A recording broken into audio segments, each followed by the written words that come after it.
हरे कृष्णा। भीष्म स्तुति text number 9।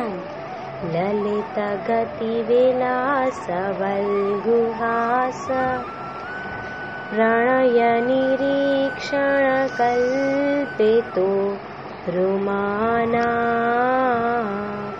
कृतमनुकृतवात्य उन्मदान्धा प्रकृतिमगन् किल यस्य गोप वध्वा।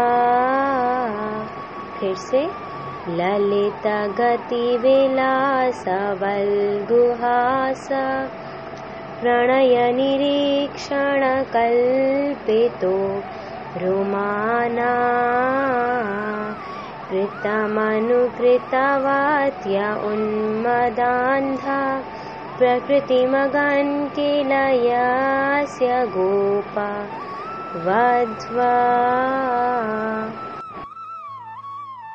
तो अब यहाँ पे जो है ना भीष्म पितामह कृष्ण को ये बता रहे हैं कि कोई भी जिस भाव से आपके पास आता है, गोपियों का भाव क्या था? प्रेम भाव था कृष्ण से, तो गोपियों ने भी आपको प्राप्त किया। तो यहाँ पे भीष्म पितामह कृष्ण को गोपियों का याद दिला रहे हैं, गोपियों की लीलाओं को स्मरण कर रहे हैं, कृष्ण को याद दिला रहे हैं कि गोपियाँ जिस प्रेम भाव से आपके पास आई थी, उन्होंने आपके स्वरूप को प्राप्त किया। अब मैंने जो है ना अपनी बुद्धि आपको समर्पित कर दी है, अपना मन आप में एकाग्रित कर दिया है, तो मुझे निश्चय पक्का पता है कि मैं भी आपको प्राप्त करूँगा। अब इसकी वर्ड मीनिंग देखते हैं। ललित यानी कि ललित गति यानी कि आकर्षण, हिलना डुलना। कृष्ण ब्रज में कैसे चलते थे? बिल्कुल उनकी जो चाल थी वो टेढ़ा चलते थे। एक गोपी से तिरछी नज़र से देखते थे, दूसरी गोपी से बात करते थे, और तीसरी गोपी अगर वहाँ से जा रही थी कृष्ण को देख लेती तो वो उसी टाइम सुन हो जाती, उसी टाइम स्टॉप हो जाती। विलास यानी कि मुग्ध करने वाले कृत्य। कृष्ण की जो लीला थी वो ऐसी थी कि सामने वाले बंदे को स्टॉप कर देती थी, सुन कर देती थी। वल्गुहास, और आपकी जो मुस्कान थी वो, आपकी जो मुस्कान है वो इतनी मधुर है। प्रणय प्रेम पूर्ण निरीक्षण, प्रणय निरीक्षण यानी कि प्रेम पूर्ण चितवन यानी कि प्रेम भरी चितवन से आप देखते थे।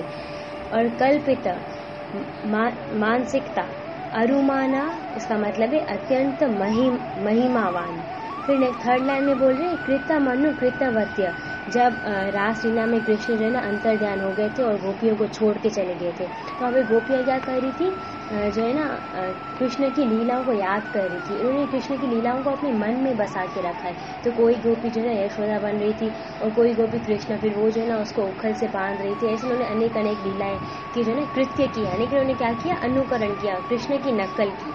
उनकी लीलाओं को याद करके ये सब कर रही थी सब गोपियाँ मिलके। फिर इसके बाद उन्मदान्धा यानी कि वो आनंद में पागल हो गई थी।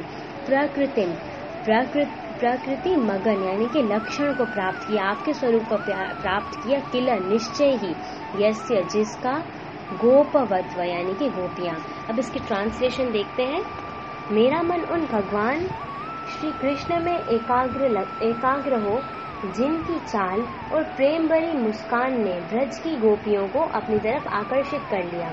जब भगवान गोपियों को रासलीला में छोड़कर गए थे तो वो भगवान को याद करते हुए उनकी नकल करती थी और भगवान के दिव्य आनंद में पागल रहती थी, और गोपियों ने कृष्ण के स्वरूप को प्राप्त कर लिया। हरे कृष्णा।